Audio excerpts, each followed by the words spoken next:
Breaking news చూస్తున్నాం. తెలంగాణలో లక్షల్లో రేషన్ కార్డులు పెండింగ్లో ఉన్నాయి. ఈ నెల 28 నుంచి రేషన్ కార్డుల కోసం దరఖాస్తులు స్వీకరించబోతున్నారు. ఇప్పటికే రాష్ట్రంలో దాదాపు 90 లక్షల రేషన్ కార్డులు ఉన్నాయి.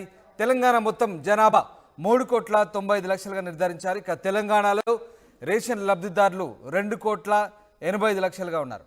ఆరోగ్యశ్రీ సహా పలు సంక్షేమ పథకాలకు రేషన్ కార్డు తప్పనిసరి చేస్తూ ప్రభుత్వం నిర్ణయం తీసుకున్న విషయం తెలిసిందే. ఇక రాష్ట్రంలో కొత్త రేషన్ కార్డుల కోసం లక్షల్లో పెండింగ్ దరఖాస్తులు పోగయ్యాయి.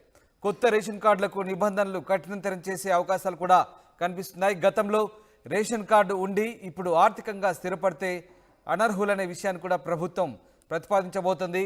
ఇక గ్రామీణ ప్రాంతాల్లో 2 లక్షల ఆదాయం ఉన్నవారే అర్హులంటూ కొత్త రూల్స్ రాబోతున్నట్టుగా తెలుస్తుంది. మాగాని 3.5 ఎకరాలు, బీడు భూములు అయితే 7.5 ఎకరాలు, గ్రామీణ ప్రాంతాల్లో నెలకు 10,000, పట్టణ ప్రాంతాల్లో నెలకు 15,000 ఆదాయం ఉండాల్సిందిగా విధి విధానాలు రూపొందించే అవకాశాలు కనిపిస్తున్నాయి.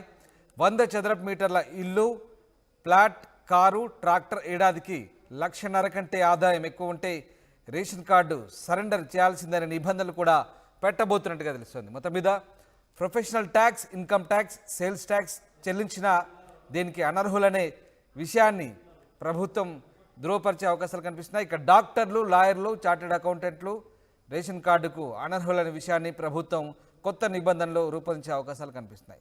సో మొత్తం మీద పాత రేషన్ కార్డులకు సంబంధించి చాలా మార్పులు జరిగే అవకాశం ఉంది. కాబట్టి మరవి రద్దు కాబోతున్నాయా ఏంటనే సందిగ్ధం అయితే నెలకొంది.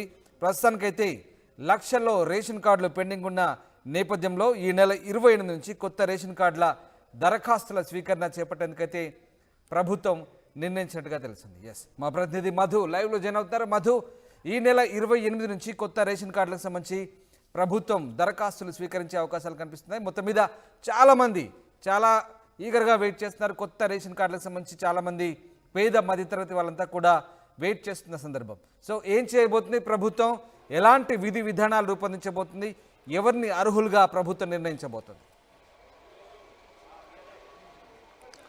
ఎగ్జాక్ట్లీ 2014 తర్వాత తెలంగాణ వచ్చినప్పటి నుంచి, ప్రభుత్వం ఏర్పాటైనప్పటి నుంచి ఇంతవరకు కొత్త రేషన్ కార్డుల ప్రక్రియ కొనసాగలేదు. దీనికి సంబంధించి చాలామంది ఆశావాహులు ఎదురు చూస్తూ ఉన్నారు. గ్రామీణ తర్వాత పట్టణ ప్రాంతానికి సంబంధించినటువంటి చాలామంది, ఇటు పట్టణ ప్రాంతాల్లో వలస వచ్చినటువంటి వాళ్ళు, స్థిరపడినటువంటి వాళ్ళు కొత్త రేషన్ కార్డుల కోసం అప్లికేషన్ పెట్టుకున్నారు. చాలా రోజుల నుంచి వెయిట్ చేస్తూ ఉన్నారు. సో కాంగ్రెస్ ప్రభుత్వం వచ్చింది, ఇక్కడ మార్పు కావాలనేటువంటి ఒక నినాదంతో వచ్చింది. చాలామంది కొత్త రేషన్ కార్డులకు ఈసారి ప్రభుత్వం అవకాశం ఇస్తుంది అనేటువంటిది ఎదురు చూస్తూ ఉన్నారు.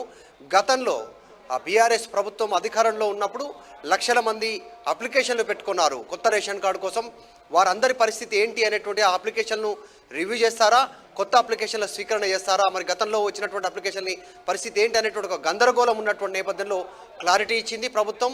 ఈ శాఖకు సంబంధించినటువంటి మంత్రి ఉత్తమ్ కుమార్ రెడ్డి సివిల్ సప్లై మినిస్టర్గా కూడా ఉన్నారు ఆయన, నీటిపారుదల శాఖతో పాటు. సో ఆయన చాలా స్పష్టమైనటువంటి ఆదేశాలు ఇచ్చారు అధికారులకి. 28వ తారీఖు నుంచి కొత్త రేషన్ కార్డులకి అప్లికేషన్లు స్వీకరించాల్సిందిగా గ్రామ స్థాయి లెవెల్లో దీనికి సంబంధించి స్వీకరించాల్సిన ఆదేశాలు ఇచ్చారు. సో దానికి సంబంధించినటువంటి ప్రక్రియకు అధికారులు సమాయత్తం అవుతా ఉన్నారు. అయితే రేషన్ కార్డులకు సంబంధించి ఇప్పుడున్నటువంటి రేషన్ కార్డులతో పాటు చాలామంది, కొన్ని లక్షల మంది ఎదురు చూస్తూ ఉన్నారు కొత్త రేషన్ కార్డ్స్ కోసం. ఇప్పటి వరకు రాష్ట్ర వ్యాప్తంగా ఉన్నటువంటి యాక్టివ్ రేషన్ కార్డ్స్ 90 లక్షల మంది పైగా దాదాపు రేషన్ కార్డ్స్ హోల్డర్స్ ఉన్నారు.